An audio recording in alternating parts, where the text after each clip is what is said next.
Yo, what is going on, everybody? It's Brave Cat here once again with another Frontier Signals update.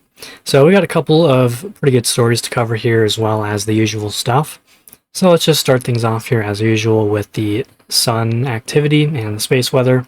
So we can get a better picture of what that large sunspot group actually looks like. And it does look like it has a coronal hole that is going to be chasing ahead of it here.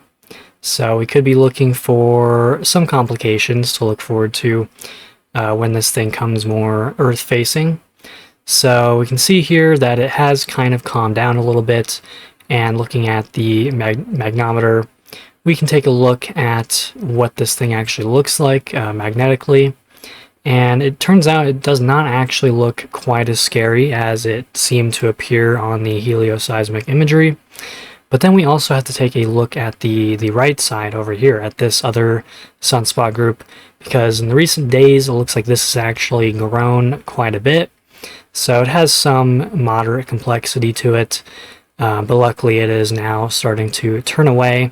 So if it does try to do anything, it'll likely be directed away from Earth.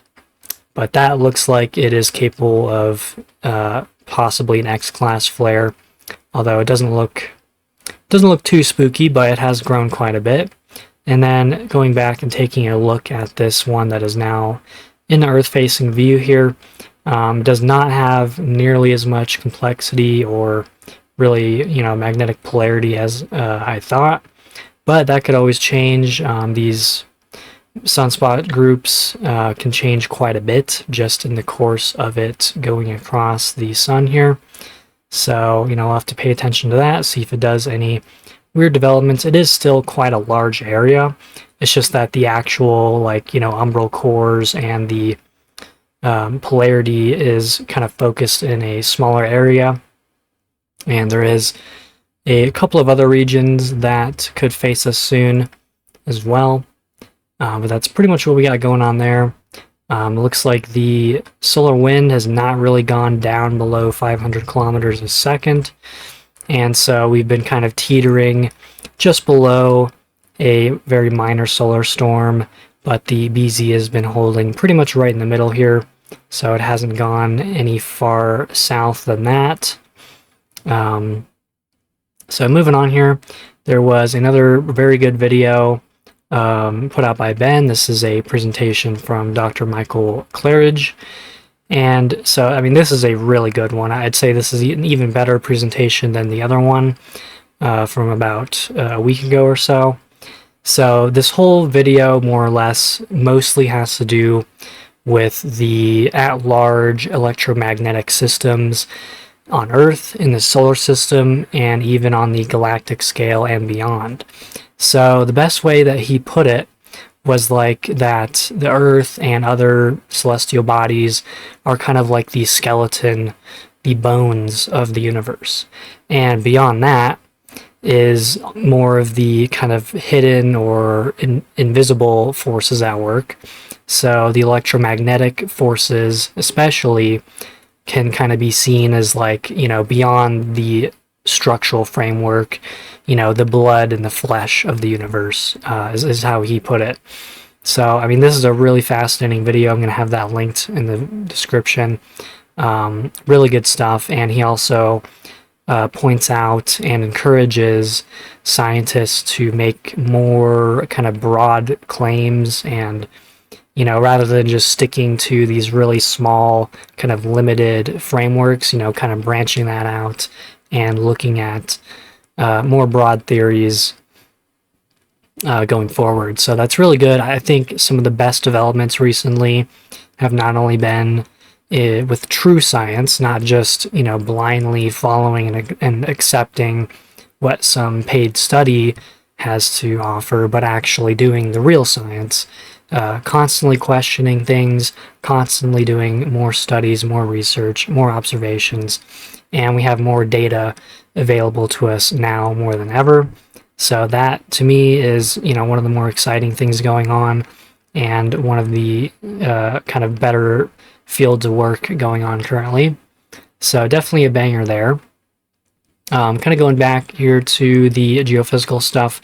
Yesterday there was a pretty large ash plume coming out of Sakurajima in Japan.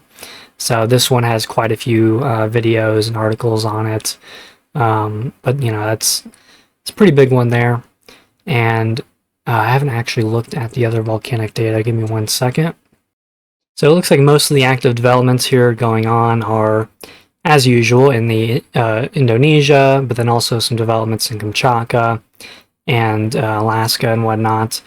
So it looks like the Sakurajima and Dakono volcano surge is, you know, pretty big in terms of things. So that's definitely something to look out for, and even hurling bombs. So that's interesting. I might try to find some more information on that here. But we have a pretty long list here.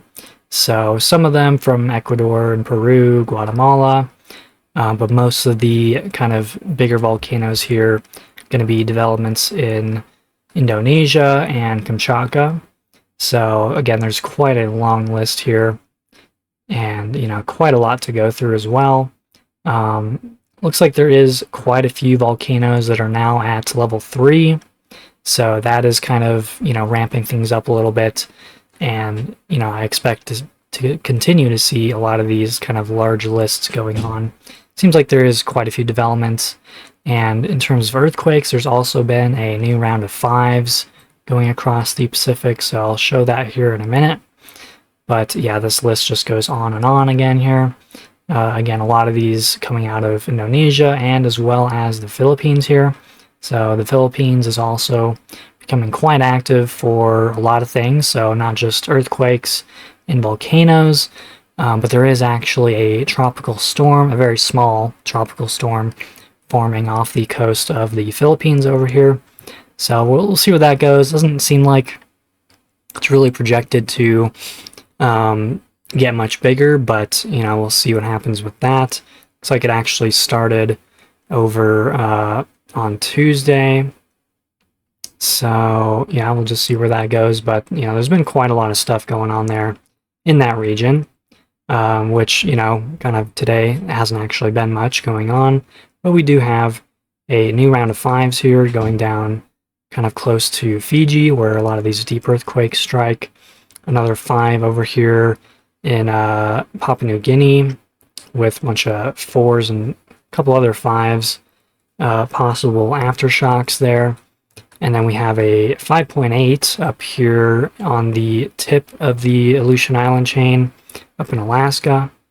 And there's also been a couple of mid-range 4s over here in North America. So there's one up here in Canada. And there's a 4.8 over here off the coast.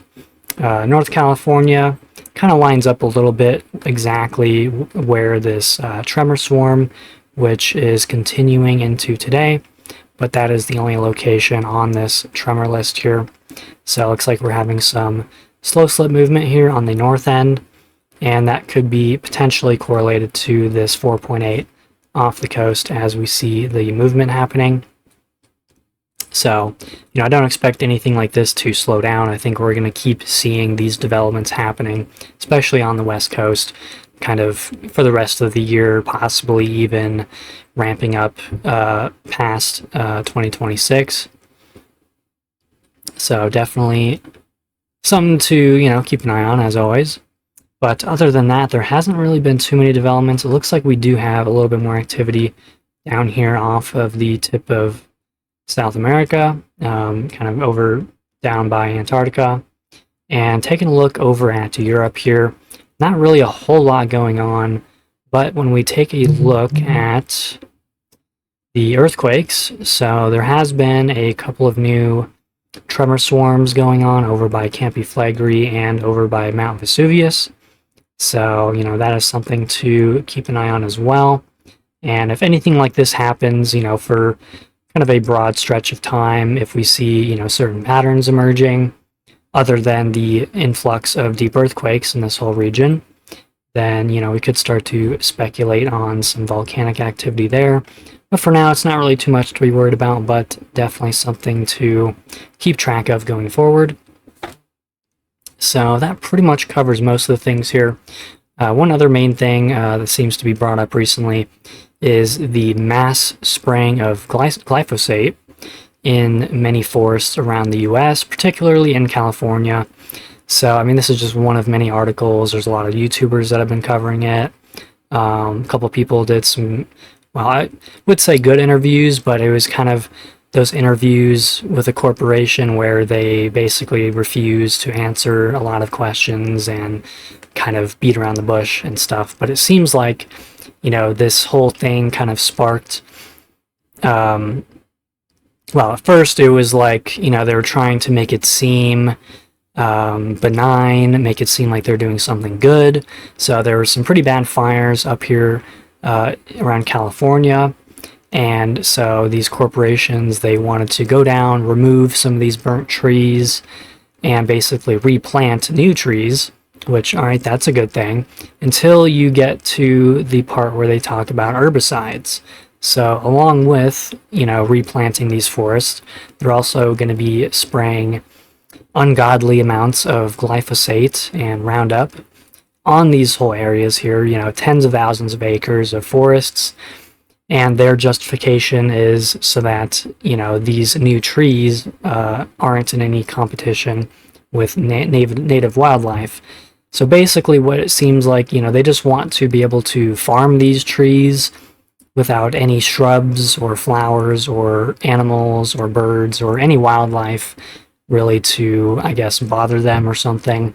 So, you know, these areas that get sprayed, you know, they're basically just going to have trees, nothing else, nothing, no kind of ecosystem besides trees that can just be cut down for more, you know, corporate industrial uses.